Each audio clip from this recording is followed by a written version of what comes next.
ఓం నమ శివాయ నమ పరబ్రహ్మ పరమాత్మ నమ జగత్తుత్పత్తి సతి ప్రళయ బ్రహ్మ హరేరాయ త్రిగుణాత్మ సర్వగౌతిగామి దశ దత్తాత్రేయం సంతిని సిద్ధి గురు కురు కురు కురు స్వహ కురు కురు కొండ దేవత అంబ పలుకు జగతంబ పలుకు సమ్మక్క పలుకు సారలమ్మ పలుకు వన దేవత పలుకు జాయ సమ్మక్కాయ నమః జాయ వనదుర్గాయ నమః.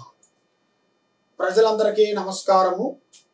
ఈ 12 రాసులు జూన్ మాసం 12 రాసులు ఎలా ఉన్నాయి, వాళ్ళ స్థితిగతులు ఎలా ఉన్నాయి, వాళ్ళ యోగ నక్షత్రం ఎలా ఉంది, వాళ్ళ జాతక బలం ఎలా ఉందో అనేది చెప్పబోతున్నాం. ఓం నమ శివాయ. ఓం నమ శివాయ నమః. ప్రజలందరికీ నమస్కారము. తదుపరి రాశి సింహరాశి. ఈ సింహరాశిలో ఉండవలసిన వాళ్ళకి మగా నక్షత్రం 1, 2, 3, 4 పాదములు అనగా, పుబ్బా నక్షత్రం 1, 2, 3, 4 పాదములు అనగా, ఉత్తర పాద నక్షత్రం 1 పాదం అనగా, జాతక యోగ నక్షత్రంలో చూసుకుంటే ఆదాయంలో 11, ఖర్చులో 11, రాజపూజిత 3, అవమానాలు 6. కాబట్టి ఈ సింహరాశిలో ఉండవలసిన వాళ్ళందరికీ ఏ కార్యక్రమైనా కానీ ఏ పనైనా కానీ కొంత తొందరపాటు ఎక్కువగా ఉంటుంది. వీళ్ళకి తొందరపాటు వలన ఏ కార్యక్రమం అనుకున్నా కూడా వాళ్ళకి కొన్ని పనులు అవుతాయి, కొన్ని కావు. కాబట్టి కొన్ని విషయాలలో కొంత జాగ్రత్త పాటించాలి. ఆ జాగ్రత్త పాటించుకోకుండా ఉన్నట్టుగా అయితే చాలా వరకు కొన్ని ఇబ్బందులు ఎదురే మార్గాలు కూడా కొన్ని కనబడుతున్నాయి.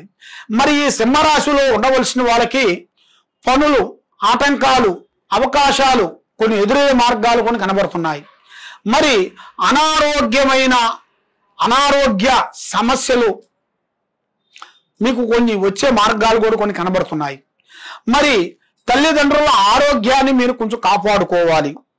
మరి వైవాహిక జీవిత కుటుంబంలో మీరు చేయాల్సిన కుటుంబ ఖర్చులు కూడా ఎక్కువగా కనబడుతున్నాయి.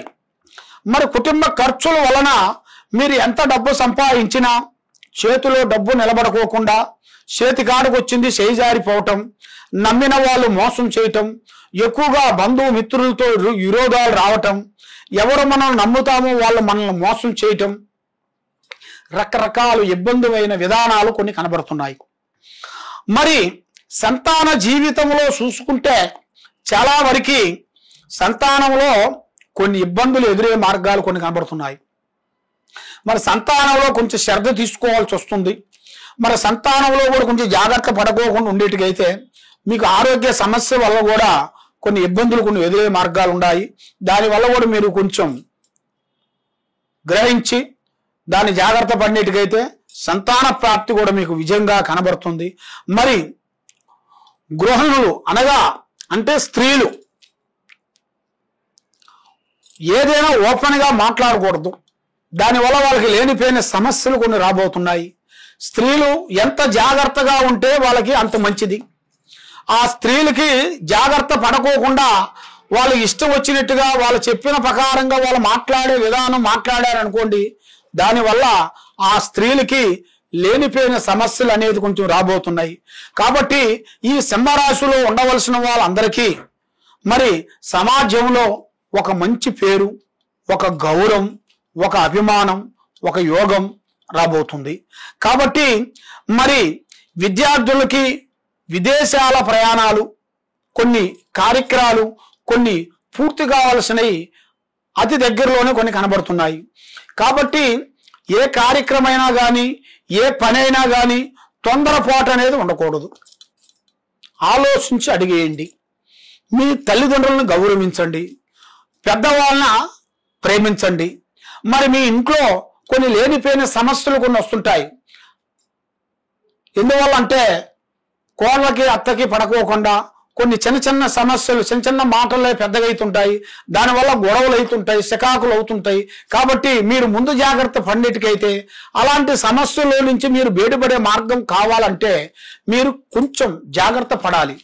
ఏం పర్వాలేదులే, మన అమ్మేలే, మన భార్యలే, ఏం కాదులే అనుకుంటే మొదటికే మోసం అవుతుంది. తర్వాత దెబ్బ తగిలిన తర్వాత మందు రాయాల్సి వస్తుంది. కానీ అది ఇక్కడ దెబ్బ తగిలిన తర్వాత ఇక్కడ రాస్తే మీకు ప్రయోజనం ఉండదు. దెబ్బ ఎక్కడ తగిలితో అక్కడే రాయాలి. దానికే ముందు జాగ్రత్త సుమా అన్నాడు. అదే విధంగా ముందు జాగ్రత్త పడాలి. ఆ ముందు జాగ్రత్త పడకోకుండా అశ్రద్ధగా పాటించినట్టుగైతే చాలా చాలా చాలా వరకు కొన్ని ఇబ్బందులు, కొన్ని ఎదురయ్యే మార్గాలు కూడా కొన్ని కనబడుతున్నాయి. కాబట్టి మీకు పరిహారం కావలసింది శ్రీ వెంకటేశ్వర స్వామి ఆరాధన చేయాలి. శ్రీ గోవింద నామాలు చదవాలి.